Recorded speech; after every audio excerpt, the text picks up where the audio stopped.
नमस्कार, मैं हूँ संजीत और आप देख रहे हैं ई मीडिया।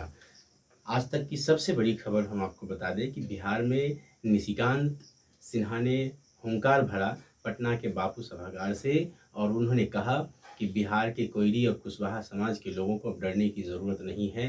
अब हम मुख्यमंत्री पोस्ट से लेकर के और हर जगह पे कुशवाहा समाज के लोग होंगे। साथ ही साथ उन्होंने यह भी हामी भरा कि हम कुशवाहा समाज के लोगों से अपील करते हैं कि वो एकजुट हों और जल्द ही वो पार्टी का नाम भी तय करेंगे और जल्द ही पार्टी का नाम तय करेंगे। और बिहार के युवाओं से उन्होंने कहा कि डरने की ज़रूरत नहीं है। अब आप एकत्रित होइए और अपने बिहार में रह कर के ही नौकरी ढूंढिए, बाहर ढूंढने जाने की ज़रूरत नहीं है। और उन्होंने पूर्व के दिनों को याद करते हुए उन्होंने कहा कि हम सम्राट अशोक के वंशज हैं। निशिकांत शर्मा ने कहा कि बिहार का कुशवाहा समाज जो है वह सम्राट अशोक का वंशज है, भगवान बुद्ध के वंशज हैं। तो बहुत सारी चर्चाएं हुई। आइए इस संदर्भ में हम निशिकांत सिन्हा जी से बातें करते हैं और क्या कुछ व्यवस्था है, क्या कुछ तैयारी बिहार की बदलाव के लिए कर रहे हैं, वो उनके मुख से सुनने का प्रयास करते हैं। पेट पालने के लिए दूसरे शहरों में पलायन ना कर पाए और हर व्यक्ति यहाँ अपने आप को सुरक्षित महसूस करे। तो इसके बुनियाद जो है मैंने 9 महीना पहले बिहार में रखा था जन आशीर्वाद संवाद के नाम से। पिछले 1 सालों में मैंने बिहार के अलग अलग जिलों में दौरा किया, लोगों से समझने की कोशिश की कि आखिर हमारा समाज इतना पिछड़ा हुआ समाज क्यों है और हमारा ये जो 90% का समाज है आज भी वंचित और शोषित क्यों है और हमारा जो बिहार है इतना पिछड़ता हुआ बिहार क्यों रह गया। तो जब लोगों से मैंने मिला तो सभी लोगों का यही कहना था कि बिहार में अब एक नया विकल्प की जरूरत है, हमारे समाज को एक नया व्यक्तित्व की जरूरत है। बिहार अब बदलाव चाहती है, बिना बदलाव का बिहार विकास नहीं। क्या बिहार में आज नई पार्टी का उदय हो चुका है? हो चुका है ना, मैंने तो किया और इसका प्रेस कॉन्फ्रेंस में बहुत जल्दी 10 पार्टियों के क्या नाम साथ। सर आप अपने मुंह से अभी तक आपने नाम का आपने ऐलान नहीं जी जी, नाम का ऐलान मैं उसी दिन करूंगा, लेकिन नई पार्टी का घोषणा मैंने कर दिया है।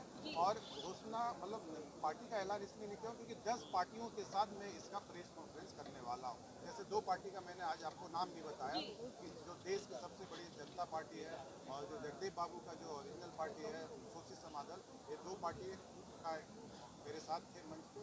और बाकी का जो 8 पार्टी है जो मैं अगला हफ्ता या 10 दिन में मैं प्रेस कॉन्फ्रेंस करने वाला हूँ, उस दिन मैं अपनी पार्टी का नाम भी घोषणा करूंगा।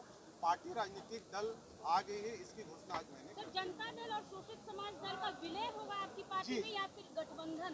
विलय भी हो सकता है और हमारे नेतृत्व में उन्होंने दोनों हमें चांस नेता माना दोनों चांस कि आपके नेतृत्व में ही हम आगे 2025 के चुनाव लड़ेंगे। कौन कौन दो नेता थे?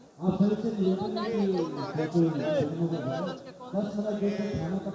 राज कपूर यादव अच्छा, और शोषित समाज दल कोई नहीं जीत सके, उपाध्यक्ष या कोई उपेंद्र कुशवाहा जी की पहले पार्टी है आरएलएम, कुशवाहा समाज उसको अपना नेता मानता है, लेकिन नई पार्टी की आवश्यकता क्यों दिख रही है? नहीं। देखिए, पार्टी की आवश्यकता तो वर्षों से थी। अगर वर्षों से नहीं होती तो हमारा समाज आज राजनीति के क्षेत्र में इतना हस्तक्षेप पे नहीं जाता, क्योंकि आज हमारे समाज को ना तो सत्ता में भागीदारी मिल रही है, ना तो राजनीति में अपनी हिस्सेदारी मिल रही है। इसलिए नई पार्टी की जरूरत थी। और ये बिहार के लोग, हमारे समाज के लोग ही बोले कि जब तक बिहार में नया विकल्प नहीं आएगा, हमारे समाज को नया नेतृत्व करने वाला नहीं मिलेगा, जब तक ना तो हमारे समाज को उसका हक और हिस्सेदारी मिलेगी, ना ही तो बिहार में बदलाव आएगा। आपने कहा था प्रेस कॉन्फ्रेंस में कि ये बापू सभागार में जो रैली होगी वो एक इतिहास रचेगी। क्या आज की भीड़ को देखकर आपको क्या लग रहा है? बिल्कुल, ये देख रहे हैं कि एक एक जो व्यक्ति थे यहाँ पे लाखों व्यक्ति के बराबर थे।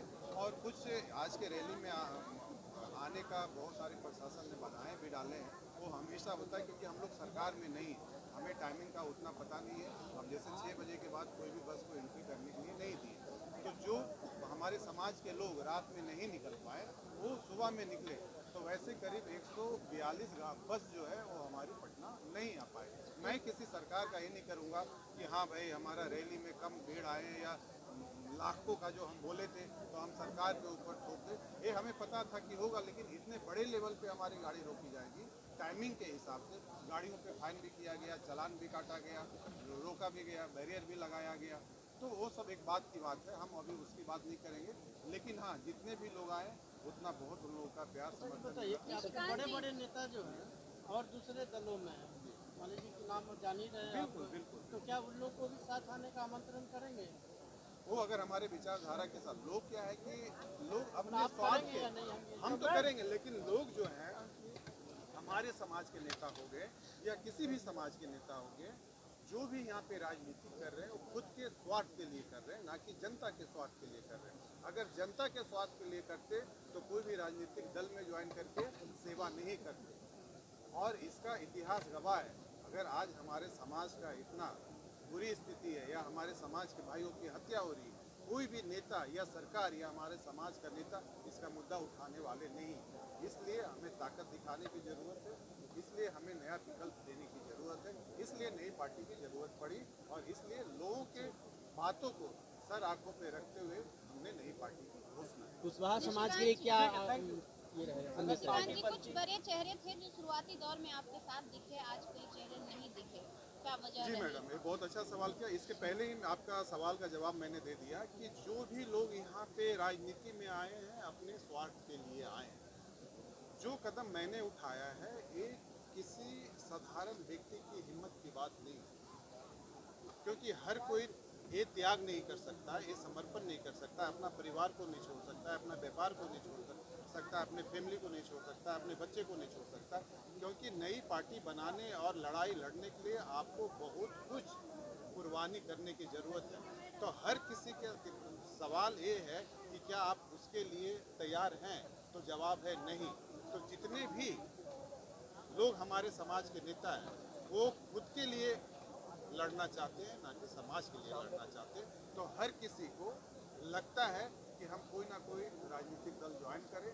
इतना त्याग कौन करेगा, इतना समर्पण कौन करेगा? हमें समाज से क्या मतलब है? हमें तो खुद से राजनीति से मतलब है, समाज कहीं भी जाए। तो ये जो मैंने कदम उठाया है ये बहुत बड़ा चैलेंज है। आप बातों बातों में भावुक होते हुए नजर आए, क्या लगता है आपके इस त्याग को पहचान पाएगी जनता, उसका परिणाम आपको अच्छा बिल्कुल। मिलेगा? देखिए, दुख होता है जब हम अपने समाज को देखते हैं, तो दुख होता है कि हम कभी बोलते थे कि हम सम्राट अशोक के वंशज हैं, आज उन्हीं के जो हम लोग वंश है, अंश है, कहीं ना कहीं लुप्त हो गए, खत्म हो गए, हमारी पहचान खत्म हो गई है। तो इसके जो जिम्मेदार हैं वो हम लोग भी हैं और हमारे समाज के नेता भी हैं, क्योंकि हमारे समाज के नेता कभी भी अपने हक और हिस्सेदारी के लिए लड़ाई नहीं लड़े, जो आज मैं जिसका नींव डाला हूँ। ये सच है कि 90% में या कुशवाहा समाज में जगदेव बाबू के जाने के बाद कोई भी समाज के हक के लिए 90% शोषित वंचित लोगों के लिए लड़ाई लड़ने के लिए तैयार नहीं हुए। सब अपनी अपनी राजनीति किए। इसलिए आज मैं फिर से वो जगदेव बाबू का विचारधारा को जिंदा कर रहा हूँ और मैं चाहता हूँ कि मैं अपने जगदेव बाबू का जो अधूरा सपना है उसको मैं युवाओं के लिए है कि जो पलायन यहाँ पे हो रहा है अपने रोजगार के लिए, ये पलायन को मैं ख़त्म करूँगा आने वाले समय में। अब बिहार का जो युवा है वो नौकरी ढूंढने वाला नहीं, नौकरी देने वाला बनेगा और समाज के लिए बहुत सबसे बड़ी ताकत बनकर मैं आया हूँ और समाज को किसी भी चीज़ से डरने की ज़रूरत नहीं। समाज की मैं आवाज़ बनकर आया हूँ और समाज के हक और हिस्सेदारी के लिए मैं 24 घंटा लड़ने के लिए तैयार हूँ। तो आप देख रहे थे ई मीडिया। हमारे पोर्टल को सर्च करने के लिए आप टाइप कर सकते हैं www.emediaupdate.in और हमारे यूट्यूब चैनल को सर्च कर सकते हैं, यूट्यूब पर जा कर के ई मीडिया के नाम से आप सर्च कर सकते हैं। हमें फेसबुक पर भी आप ई मीडिया के नाम से सर्च कर सकते हैं हमारे पेज को फॉलो करने के लिए। ई मीडिया में समय देने के लिए बहुत बहुत धन्यवाद।